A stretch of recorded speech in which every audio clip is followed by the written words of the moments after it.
Sa punong ito, makakausap naman natin sa telepono si Department of Education Assistant Secretary Tonesito Umali. Magandang hapon po, Asek Tony. Sa iyo, Zandro, at sa lahat ng ating mga manunod, magandang hapon. Yes po. Sir, kaugnay po ng nangyaring paglindol nga po sa Visayas, ano-ano pong mga lugar ang kinansela na ang klase bukas dahil nga po sa lakas ng lindol? Ang pamahalaang lokal po ng Cebu, Cebu City, Bohol, Tagbilaran City at Dumaguete City nagdeklara na po ng kanselasyon ng klase. Ang patakaran po kasi natin sa mga ganitong sitwasyon, ang pamahalang lokal lang mag-aanunsyo ng pagkansela ng klase. Ngunit ang ating pong kagawaran ay mayroon pong utos na natanggap mula po sa ating kalihim Brother Armin Luistro na huwag pahintulutan ang mga mag-aaral na pumasok sa mga gusali o mga paaralan po natin na hindi po ligtas sa kanila. Kaya nga po, nakikipag-ugnayan ng ating mga school division sa pamahalang lokal para po may anunsyo kagad yung mga lugar na dapat pong huwag papasukin ng mga bata. Opo. Asek, anong mga levels po ang kinansela na nga po ang klase? All levels po ba ito? Hanggang high school po lamang ang sakop ng kagawaran ng edukasyon. Hindi ko po alam sa tertiary level. Magandang makipag-ugnayan po tayo mismo dun sa CHED o sa pamahalang lokal po, nung mga nabanggit ko po. Opo. Asik, meron po ba kayo magbibigay sa amin ng update ng mga gumuho o mga naapektuhang mga paaralan nga po dahil sa lakas ng lindol?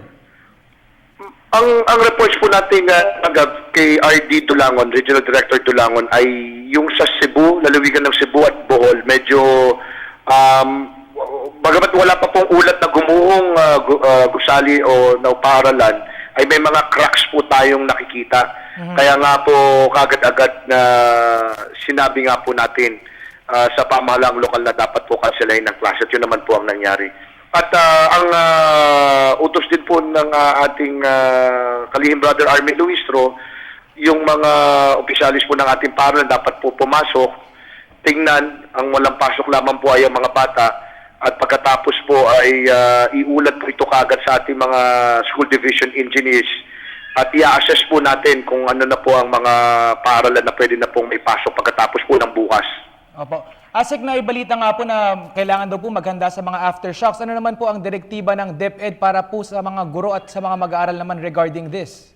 Ang kagandahan po kung ito man po ay maganda, nakakalungkot nangyaring ito, ngunit pasalamat na rin po tayo dahil nangyari po ito ng walang pasok.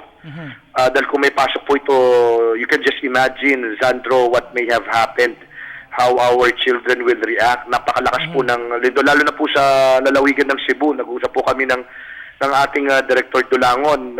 Mismong yung regional office po natin, may damages po na nakita.